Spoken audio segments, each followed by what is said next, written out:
I am on the show wherever I'm at. It don't matter. Oh, same here, man. I said, Johnny. Oh Yeah, my goodness, man. I'm so proud of him, man. I'm so proud of you, Johnny, man. I'm telling Me too, man. you, Me too. again, It's an honor to know you. absolutely. Well, Absolutely. it really does mean so much, especially like in hearing that from John, because I think like, when I was coming up, there were certain I am on the show wherever I'm at. It don't matter. Yeah, but I'm just saying there are certain people that really inspired me and that I looked up to when I was young, and John was one of them. John Yeah. was one of them, and Yep. countless other cats. In Cleveland, great trumpet players. That really just inspired me, and I think for Kenny me, like Davis. you need to have like you need to be inspired by somebody when you're in this business. You know what I'm saying? And I'm just so glad that that I did grow up in Cleveland. I love Cleveland. Oh Matter of yeah. fact, I think I told you this. Next month, September 22nd, my high school, which was Cathedral Latin High School, they just gave me a merit of honor for being like the man of the year. And so my wife and I are flying back to Cleveland for to accept the award and the whole presentation thing. And it's like, I was telling my wife, man, I started in Cleveland with all these cats and we just grinded and did what we did. And I was just a little cat in band in a Cathedral Latin. And now, like, they've chosen me because of my accomplishments in my career to give me this award, the Man of the Year award. And it was a white school because Cathedral Latin was Catholic. Yeah. Across the street from John Hay, and I'm like the third recipient of this award. In the whole history. And Latin started in the 20s, in the Yeah. 19. Yeah. That's great, man. That's So great. That's an honor. just the whole historical thing of Cleveland. Growing up in Cleveland and doing everything that I've done, in my career and life, it's really, really humbling, man. And again, to have John and Michael, on this show, this is the roots. This is where I started with these cats. This is exactly where I started. Wow. Yeah, man. Yeah. Reminds me of the days of Kenny Davis. Remember Kenny? Well, that was my trumpet mentor. I know. That was the cat. That was the cat that got me on first base, that really showed me, because I heard him. I never forget. I heard him at he had a group called Space, and I heard him at Cleveland State. Yeah. Like, this cat sounds like Freddie Hubbard. I mean, who is this? Yeah. And I remember I went to the Cleveland local union, and I said, I just was at Cleveland State and I just heard this trumpet player. And I want to like meet him. He was in this group called Space, and I said, "Oh yeah, that's Kenny Davis." Yeah. Can I get his phone number? They gave me his phone number, and I called him. And he lived over there on St. Clair. He just said, "Man, come on over." Yeah, he's a regular dude, man. Come on over, man. Yeah, Skip Gibson. Skip Gibson. Yes, with Skip. Yeah. And Pierre, that was with you, Michael. Pierre, the mother. Yeah. And he was his Mother Braintree and Dad. Yeah, you're right. Yeah, I mean, this is home. This is home. Yeah, but you made us all proud, brother. You doing it, man. I love it. I love it. You're the triple threat. Okay, I'm gonna get back to Mike and all of the love for Mike and John. But let's talk about everybody go on mute right now except for Johnny Britt. Let's talk about you growing up. How was the early life? I mean, where were you born? Brothers and sisters? How was your life early? When did you get into music? Yeah, well, I'm a crack kind of a joke, because I've been telling this to a lot of people, because I'm asked this question a million times. I'm telling you, it's in my book. It's in the new book. I have a book called The Soloist, an autobiography that I just released and wrote. And it is my whole life story about, my beginnings. I was born actually in Louisville, Kentucky. And my mother brought us to Cleveland before I was one.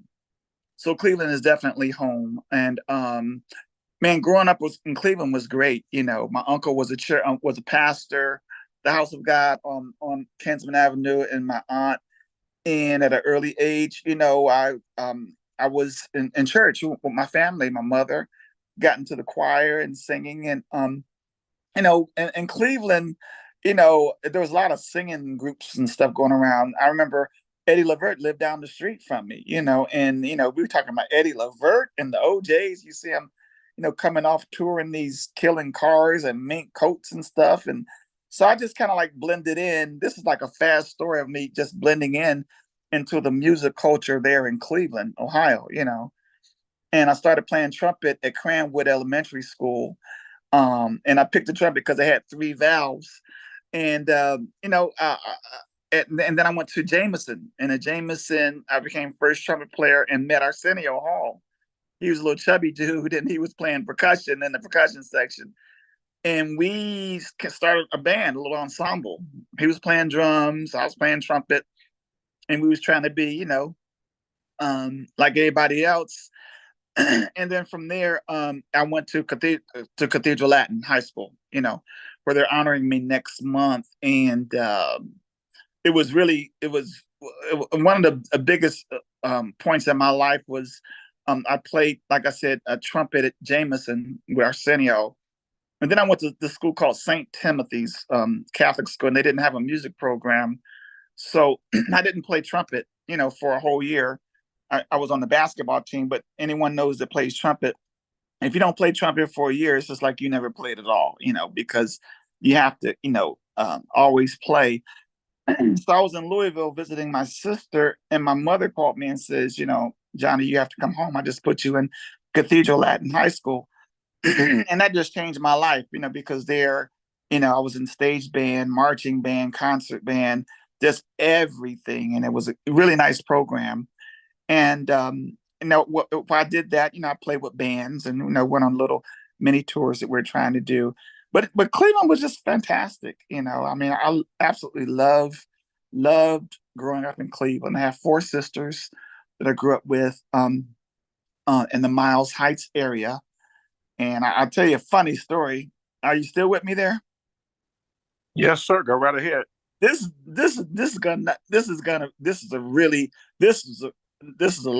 was a crazy story. I just headlined at the this jazz festival in Nashville. And man, I see this cat like walking with a Cleveland Browns hat on. And I'm gonna say, hey, it's from Cleveland. Hey man, what's happening? I said, go Browns. Go Browns. And he comes over. We start talking about, how the Browns are gonna do this year. And then we started talking about Cleveland. He says, man, where'd you grow up? I said, man, in the Miles Heights area. And then he's like, well, what school did you go to? I said, I went to Cranwood. He says, man, I went to Cranwood. I said, well, I'm like, what was the principal's name? He said, Mr. Brewer. I said, yeah, it was Mr. Brewer. And we started talking. I lived on 143rd Street, and I think he lived on 141st or whatever. We talking. I said, man, I lived on the corner in this big white house. He said, did you have a dog named Smokey? Now, that was my first dog that we ever had. Now, I'm really, really, really young. And for this cat to ask me if I had a dog named Smokey, man, I hugged that cat so hard. Because you're talking, it's just like Smokey is older than John and Michael. We had Smokey a long time. So, man, this is just like this season right here. I'm so glad that you have me on this interview, with my brothers, and just this Cleveland, this whole historical thing of my life, from Cleveland, thing with my high school, and just this whole kind of full circle kind of thing. We all aspire to be something, John and them, myself, and we did it. We did it. I'm very proud of John. I'm very proud of Michael. I forget when Daz band, Kinsman Daz, we were trying to be with them, up on Kinsman. And I never forget, Bobby used to drive, come up in a white Cadillac, because I've been jazz jam sessions. I knew his father and stuff. And I remember him telling me one time, and like something about first base, like, because they were like stars. I think they had Let It Whip Out and all that stuff. And he says something about Yeah, you just about at first base. Something like that, you know. But it was all in love and cool. But I mean, these are the cats I was driving to, you know, I was trying to get up in there. Yeah. Mr. That's like I looked at your Instagram, right? And I saw a lot of pictures that I just love the pictures. But of Yeah. course, with me being a fan of the Motown era and Yeah. and of course, you know, you, John, and Michael know that Cleveland was like a testing ground for Motown when I Yeah. was 10 years old, down to 10 Mhm. years old, down to Ross kissed me on the cheek because she was on the Upbeat show or the Big Five show, it might have been called back then Yeah, on I remember. ABC. And Mhm. her and Martha Reeves and Vandella. So when I saw you in the photo with Barry Gordy, I was like, oh man, Barry Yeah. Gordy, you know, that was just Yeah. amazing. But you got pictures of everybody. I saw Jennifer Hudson, all Mhm. kind of stuff, you know. And I guess, and I'm just saying this because it seemed like, you know, not only are you doing amazing things musically and stuff like that, but you're also enjoying your life and meeting people and networking. And people don't understand that's what it's all about. Just like Mhm. a few years ago, I had a chance to take a picture with Mary Wilson in Nashville at a conference. And of Yeah. course, you know, she's passed since then. So that Yeah. photo, you know, means a lot that, you know, meeting the Supremes when I was like 9 years old in person and stuff. Matter of fact, at the LaSalle, you know, Mhm. they were on the TV show, then they went to LaSalle Hotel right next door on 36 after Yeah. that. So I just Yeah. saw that stuff. So how does it feel being out here enjoying your life and you know, meeting people like Barry Gordy and others and Jennifer Mhm. Hudson and other amazing people? I even saw one with you know, with just some of everybody. But how does Yeah. that feel doing that? You know, it really is. It's amazing because you know when you're in Cleveland, as a young kid, whatever, you're idolizing these people, right? And now they're like your friends. You know, I just got finished talking with Otis Williams today, backstage with little Anthony. You know, I'm just talking to George Benson, HB Burnham, and just like you know all these cats, Verdine White from Earth, Wind and Fire. I mean, these guys are like your peers now, and they respect you for what you do. So I tell you, I'm really like a kid in a candy store right now in my career. And my career is excelling right now, where a lot of people like I know when I go like to my school, a lot of the cats, they've, you know, I remember one time I went to one of my class reunions in Latin, and and we took a picture of the cats of everybody. It was all boys school, and my wife said, "Don't post it," you know, because you know, like a lot of regular guys, you know, I don't know, they maybe don't age gracefully and retire. They may have whatever, you know, they kind of look older, you know, than you know whatever. And this music has really kept me very youthful. You know, it's kept me you know, it gets so much energy. You know, it's always something going on. I'm traveling, I'm recording, doing, you know, I just feel that I am in the prime of my life, you know, and my career. I mean, the prime, you know, I'm playing better than ever. I'm singing better than ever. I'm writing better than ever. You know, my stage show is, you know, better than ever, you know, just the whole thing. So it's just great, man. You know, making a nice living, doing what I'd really dreamed to do, and being recognized, you know, by your peers. I mean, Otis, you know, Otis Williams, of course, he discovered me with the Temptations. He's just so proud of me. I mean, you know, he just thinks I'm, he just, whatever. So it's just nice, man, to, to have friends and to be able to stand up there with them and on their level. You know what I'm saying? Yeah. So You know, let me ask you this: like I had a chance to see the Funk Brothers yeah, in Orlando, Florida, one time, and I think that Mary Wilson, matter of fact, was singing with them a yeah, while ago. And it's like I feel like the Funk Brothers, you know, don't get the recognition that they deserve, right? no. So how, you know, or even the respect and love or whatever. So how are you able to get so much love and affection and respect from the industry where a lot of people don't seem to quite get it? That's a hard question to ask, to answer, because I just don't know. I just know that you're absolutely right in regards to the Funk Brothers, because if there was no Funk Brothers, there would be no Motown, you know, as we all know as musicians. And I just think that maybe the era has something to do with it, because the music industry has definitely changed a great deal. And I would say this: like for example, back in the 80s, if you were like a musician or artist, and if you were into the disco era when disco was hot, right? And you were slamming with disco. Now music changes every day, and it changes, obviously, every year or whatever. So, and the business, and now the business and the music has changed, right? So it's not the old way of doing things. And I think that one reason that I'm getting over, because I'm an entrepreneur. I understand. I mean, I have my own record label. I'm distributed through Sony Orchard. I'm able to get my stuff really hitting on the radio. And I understand the independent game, the independent thing.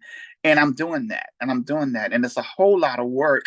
And I would just say, because of that, that's one of the reasons why I'm getting like the recognition, right?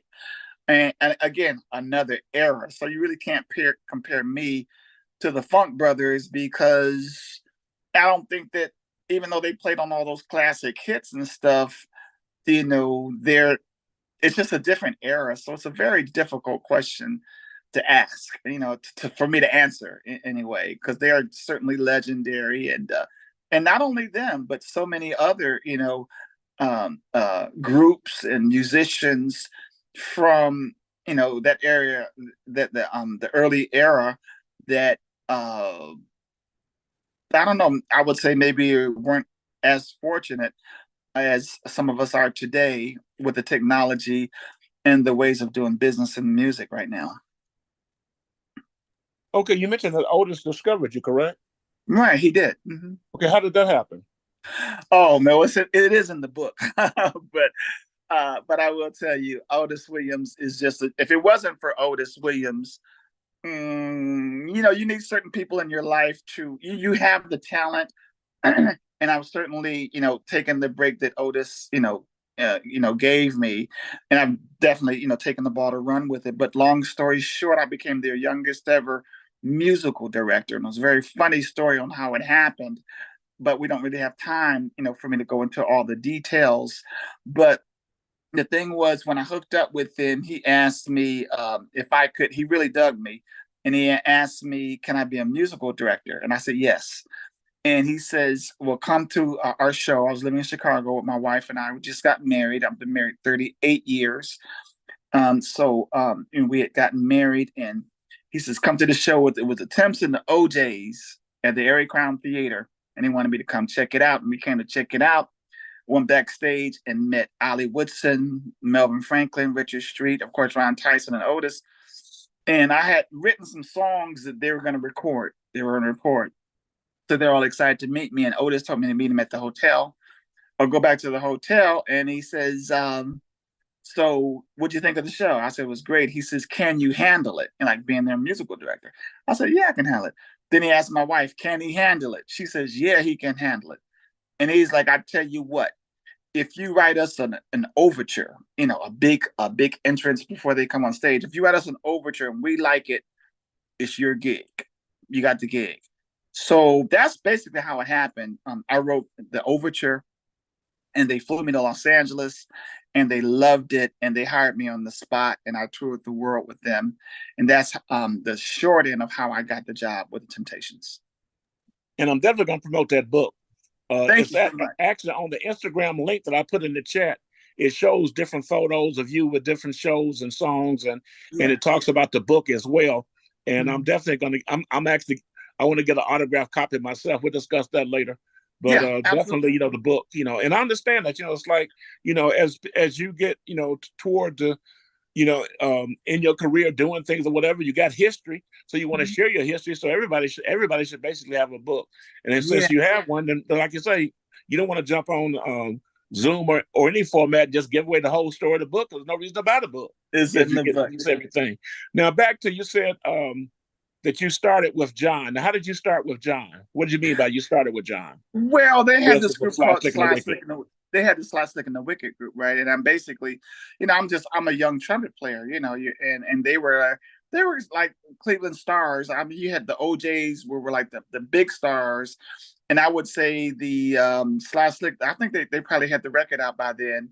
they were, you know, they were local Cleveland stars, right? And they hired me to play trumpet with them. So when I say they you know, started with them, that's what I mean. Like John hired me to play trumpet in the band. So basically I was part of the band.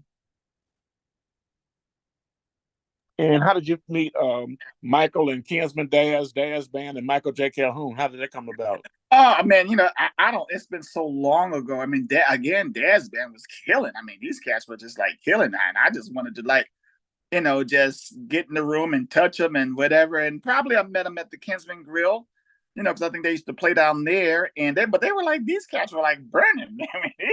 I mean, I was a kid. I mean, really, I was like, man, how do you do this? And you know, I had the keyboard player. I remember, what's that? I mean, there was like. They just had great musicians. Michael was killing like back then, you know, and I wasn't.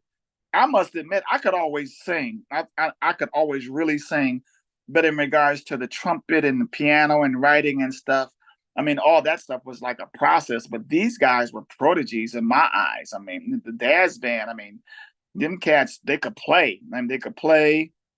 And like I said, Michael was a monster on guitar in my eyes. You know, in my eyes back then. So no, these were like just cats that you wanted to, hey man, you know, again, you wanted to be like. I was one of the young pups, and they were the stallions, you know. Telephone. I was just trying to learn. You know, one thing, can I jump in a second? Johnny, you didn't talk about the courageous young men. Oh, thanks. Thank you, Johnny. Yeah, talk about the courageous young men and also about Impromptu, because we're three Motowners here. Thank you. Calhoun, all of us are on Motown. Go ahead. I'm sorry. Thank you. Yeah, Thank you, I did start with John, but before John, I was in a bongo group called the Courageous Young Men, and we started at the in the projects, the Garden Valley projects at the center there, and it was headed by a blind man whose name is Eddie Smoot, and I got involved with them when I was 7 years old, and that was my first professional gig, you know, because man, we would be on Dorothy Full-Time. We were like local, we were like young cats. We were like, I was playing bongos, Maurice Reedus played Maurice Reedus, Leonard Black played. Huh? How old are you? I'm 68. So am I. I don't tell people. Cranwood Elementary, man. You went to Cranwood? You had a driveway to get to the school, had a sliding board in the back. Yeah, well, we probably look. Well, I'm sure we know a lot of the same. Oh people. My God, I can't believe that, man. Yeah. So I don't even know why I said 68, but because I never tell people my age, but there it is. There it is, man. Hey, we're not women. But, yeah, no, so anyway, it's glad you said that, you kept saying that these guys were older. And you know, where the guys were the big dogs at the time he was coming up. So it just so happened that, you know, Mike happened to be the same age. That was just, I guess, what he was talking about. Exactly. That's what he was like, wait a minute, you know. So I get wait a minute. You was a young pup, man. We the same age, man. but Michael was an old pup. I was an old pup. I would say, but the thing on the real, like Michael, you matured at a very young age on the guitar. I mean, you were like really playing, and like I'm saying, like I think I matured like, you know, just slow and whatever. I mean, I wouldn't call myself a child prodigy, you know. Yeah. But you know, again, you know, I would look at, you know, young cats like a Michael and be like, dang, you know. So we might have been the same age, but he was better. He was, you know, far more excelled as I was at that time. Well, when you got with Kenny Davis, man, you just lit up. It just took you to the moon, man. Well, I didn't know how to play. I met Johnny, Kenny. You knew how to play. Because if you played behind us, you knew how to play. You know how to play. You ain't gonna play. What I'm saying is, like, I had chops. I love you, Johnny. I didn't speak the jazz language. Is what I'm talking about. I wanted to learn what John and Slastic. I was playing R&B, right? He's being humble. And I'm talking about, you know, when I went to Kenny's, you know, I wanted to learn how to play jazz. He was playing like Freddie Hubbard stuff that, you know, that I wanted to play, and I couldn't. I didn't know how to. and he was the one that like just showed me some things. He showed me some things, Right. and then actually I went to Paris, France, and when I went to Paris, France, he told me about Bobby Few, and I really excelled in Paris, France. Yeah. But I did all that, and then like John was talking about, I signed to Motown with my group called Impromptu, which a lot of people know. Yeah, I remember that. Yeah, Impromptu, we did really well. That was a group that I envisioned. Yeah, And I did it because, like, of course, I'm a fan of Marvin Gaye and Miles Davis, and I actually like I have a Miles Davis vibe on my voice, and I'm with my horn, Miles on the horn, and a Marvin type of thing with my vocals. But anyway, Miles Davis, his last album that he recorded before he passed away was called Doo Wop, Doo Wop, Doo Wop, and it was him and Easy Mo B.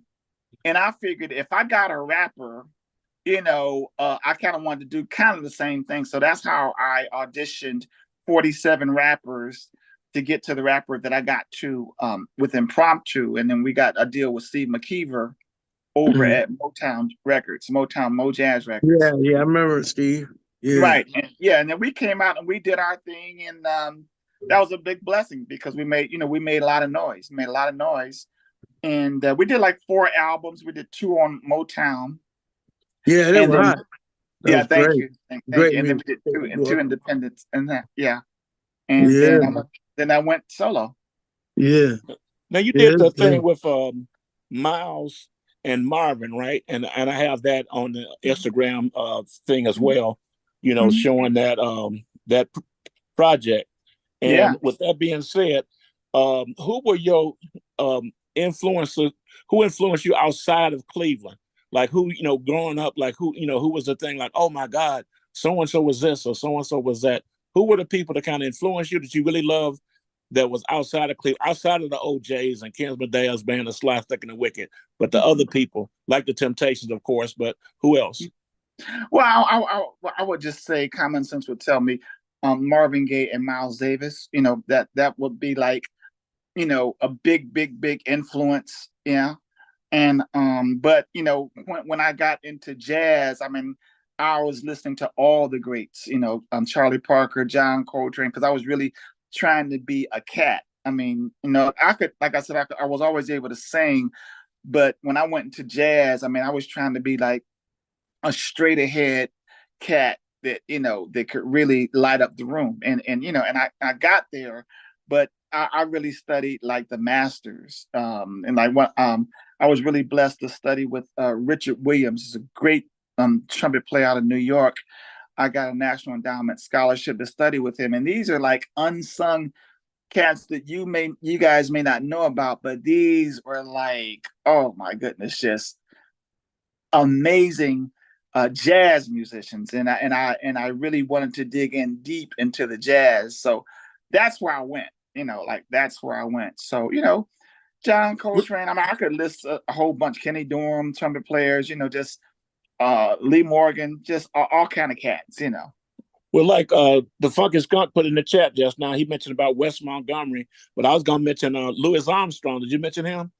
Oh yeah, of course. He's the godfather. Yeah, we all and plus he sang and played like I did.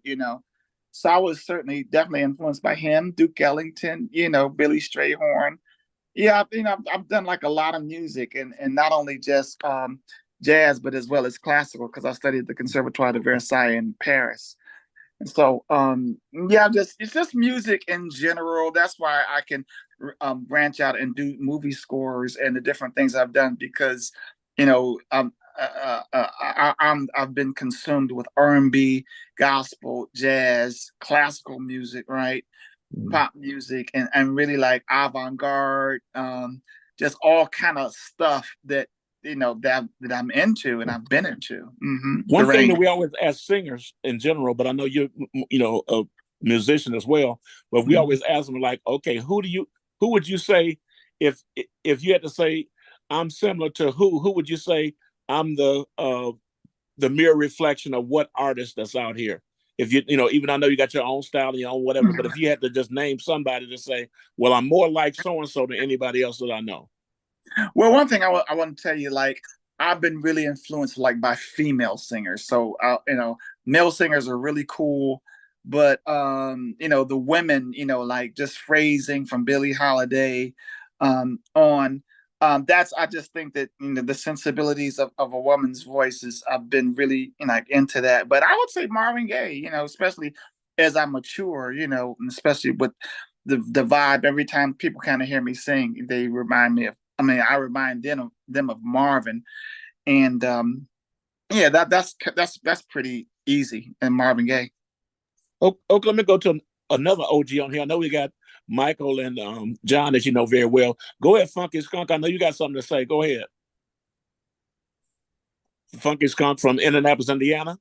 First of all, I want to say, Mr. Johnny Britt, I've known about you all my life. I'm from Indianapolis, Indiana. I mentioned the fact in the chat that you keep referring to one of my play uncles, Freddie Hubbard, and you know, I just had to put in the chat that also my uncles Cannonball and Nat Adderley Sr. They all jammed on the Avenue, Indiana Avenue. I don't know if you ever got to play on the Avenue at the Madam Walker Casino and the Madam Walker building, but Freddie Hubbard, Wes Montgomery, Buddy and Monk Montgomery, my uncle Cannonball and Nat Adderley Jr. Actually, my uncle Cannonball turned Wes onto his first recording contract with Riverside Records in New York. Kind of lightweight discovered him and turned him on to New York, and after that he went to Europe, and you know what happened with Wes.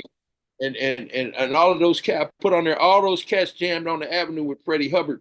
And I came up, I ain't gonna even call myself a young pup. I was an embryo when they were in their heyday, and my family, you know, was all mixed in. All of them cats went to Addicts High School from Lockfield and Indianapolis, and they all went to places like Cleveland and Detroit. J.J. Johnson, I don't know if you're familiar with J.J. Johnson. Absolutely, of course I know J.J. Johnson. They were all from here, but they were part of the Funk Brothers thing too. They were in the background playing on those tracks in Detroit.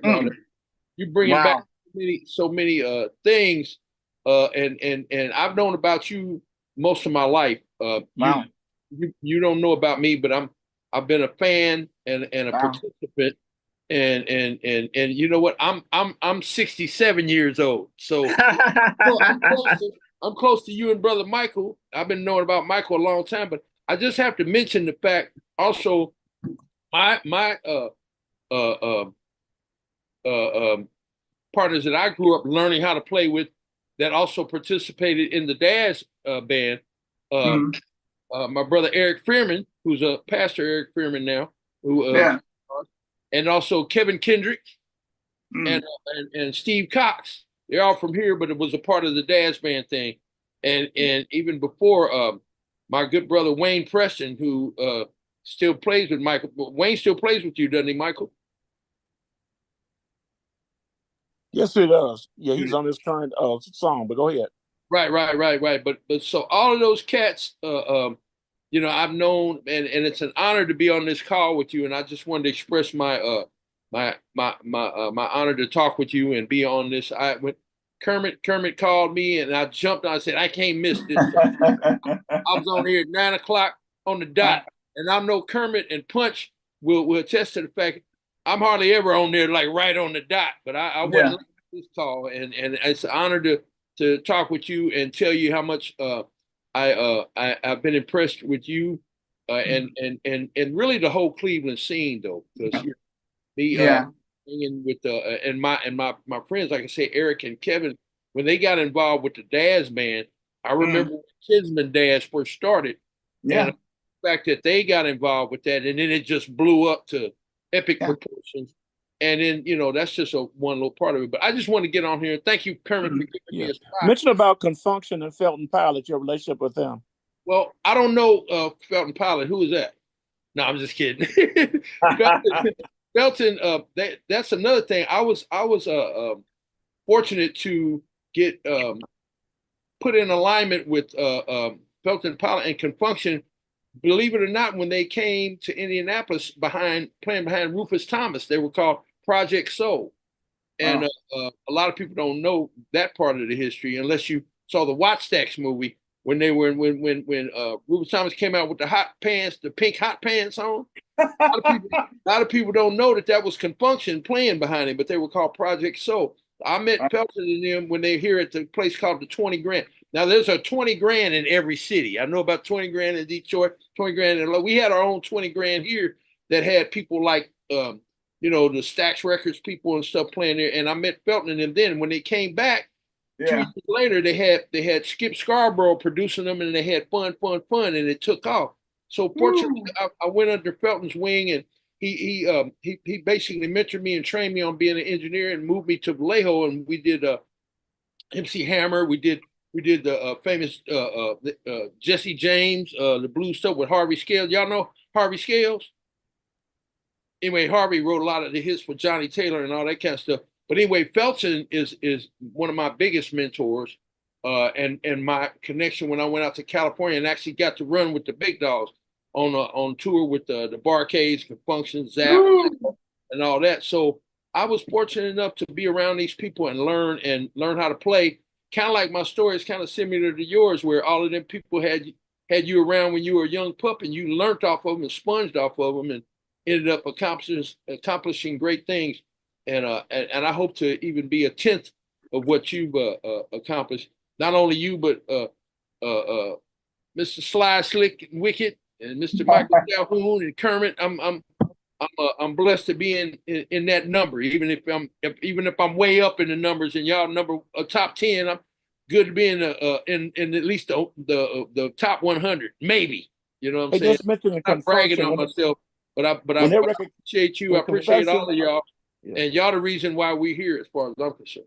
Yeah. When Confunction Fun came out in '77, I remember, helped breaking that record. But I think I heard it for the first time. I think I was visiting either Toledo or Bowling Green and heard it, and came back to Cleveland like, oh hell, let me break this real strong. Because it kind of started kind of slow, but it obviously took off. What's crazy? I'm gonna tell this, and I hope I don't offend nobody, but they were so on fire that the Commodores put them off their tour and told them that they didn't want no other bands opening up for them. They just wanted singers, because Confunction was lighting that butt up for real. And that's when they first started. After that, they had the headline after that, And I'm talking way before Love Train. Love Train came later. This fun, and all that just tore it up, Well, I wanted to say something about Johnny. I said something earlier. I knew Johnny's genius. As I said, he's being very humble when I first took him on the road at 18 years old, because I started playing trumpet when I was 6, okay? And when I first heard, when Maurice told me about, hey man, you need to check out this guy named Johnny, I knew how, soon as he brought his horn in, because I think you had a king or a con, because I had a King Cleveland, right? And I heard Johnny when he first started blowing. I said, this is a talented brother. And his heroes was mine. I remember we were looking at our itinerary once, and Johnny had went to France, but I looked and we were doing the Cool Jazz Festival at the Kansas City Royal Stadium. And when I walked in, I'm just going to say 2 people who were on the bill with us was Cannonball Adderley and Freddie Hubbard. And I know they got tired of me talking, right? To both of them. So, but Johnny has always been brilliant, playing, like I said, he's a monster conga player. He's a monster trumpet player. And he's very humble about him being a singer, because he can sing his behind off. And Johnny, tell him about you being with little Anthony of the Imperials. You're muted. Can't hear you. Can you hear me? Now I can hear you. Okay. I'm sorry, man. First of all, this is really, you're one of the cats that, I've always looked up to, and to hear that from you is extremely humbling. But yeah, I got the job with Little Anthony and the Imperials. I sang first tenor with them for about 12 years. Yeah. And so it was like, I grew up in Cleveland singing in groups. So singing in groups and doing steps. I grew up at the WHK building, watching, so I knew that. So what happened was, with Lil Anthony, they were looking for a musical director. And so I got the call, from my friend Jim Gilstrap. And so I said, yeah, I'll go check it out. And so I started out playing like second keys. I was playing second keys for them. And they kind of wanted to groom me in, check me out. And so when the first gig I did with Lil Anthony and Imperials was at the M in Vegas. And I'm playing second keys, and I don't know anybody in the camp. I don't know Anthony. I don't know anyone. And I'm back there at the second keys, and Anthony, he's a really cool cat, and he comes on, hey, how you doing, to everybody. He didn't know me. Hey, how you doing? Hey, man, how you doing? So I'm back there playing second keys. And what happened was their manager asked me, can you sing the low note? And the call was for being a musical director. And he's like, can you sing the low note? I said, man, I'm a singer. I said, yeah, I can sing the low note. But he kept kind of putting emphasis on me singing like background in the low note. I didn't know nothing what was happening. And I said, okay. So anyway, so let me check out this music with the Imperials. So I started listening to it, and so they needed me to sing the low note when I did this gig with them. I'm back on the keys, and they come in for sound check, and they go into like going out of my head or whatever. And I'm like right there. I mean, I know how to sing, I know how to phrase, but I'm in the back playing organ and second keys. And man, and then they do another song, and I'm like blending. I'm like right there. And Anthony comes back and gives me a high five with a big smile on his face. And I have no idea where this is going.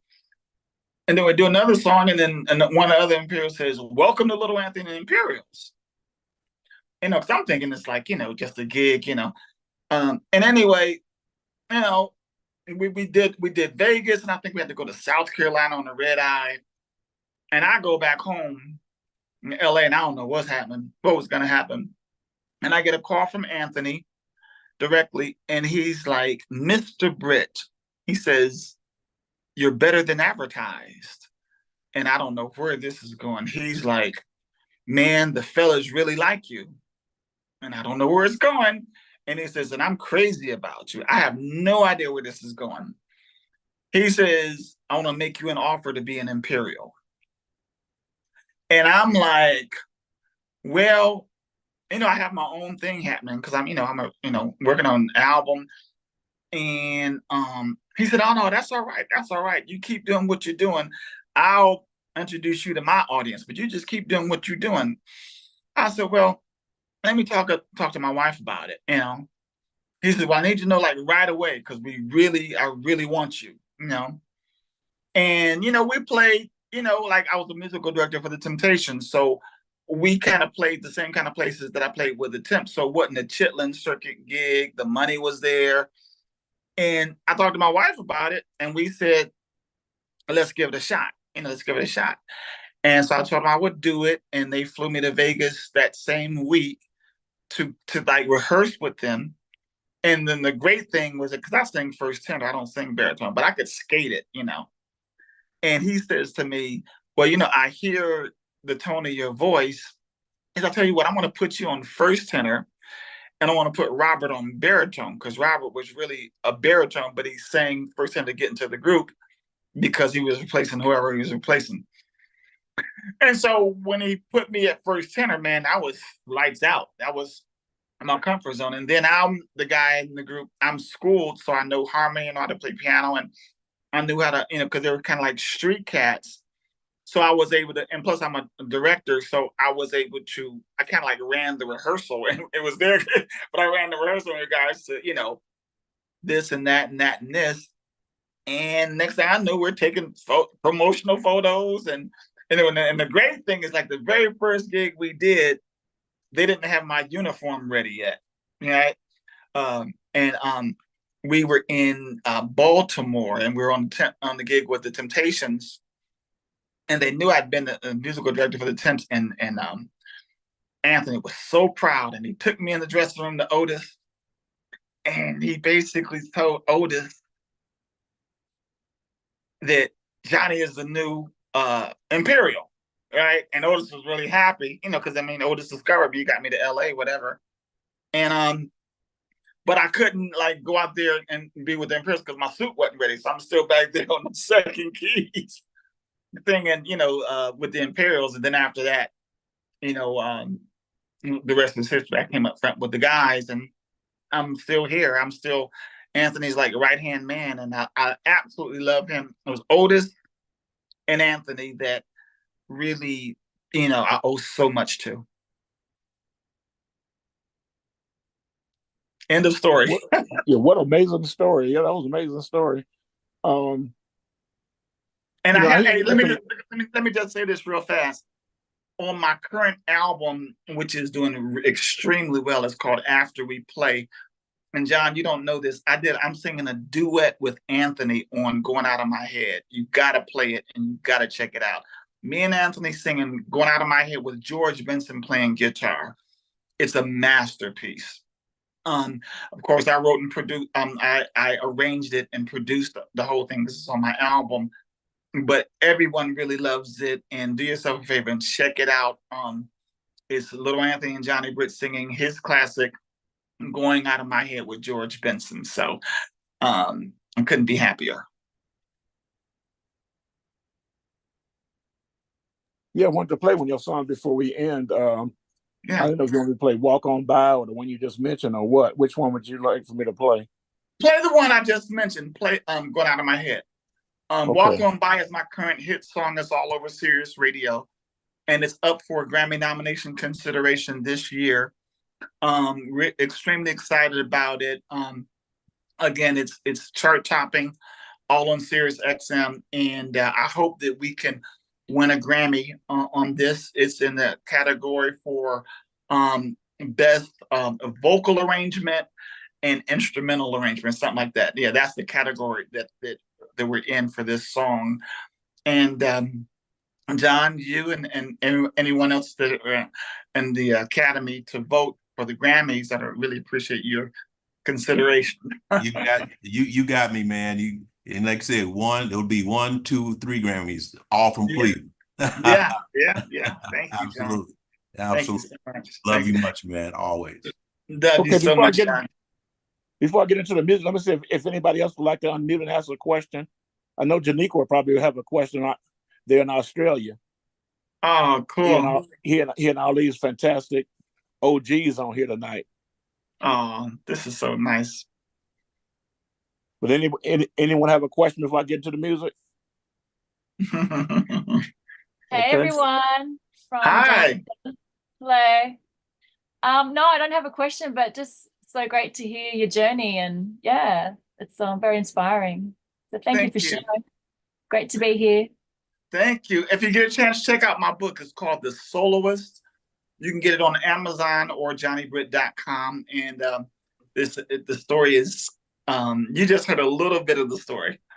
Awesome. Hey, Johnny, this is the artist I'm working with. I'm doing some stuff on her now. She's there. I'll let you hear it. Okay, cool. Absolutely. Well, you're in good hands, sweetheart. You're in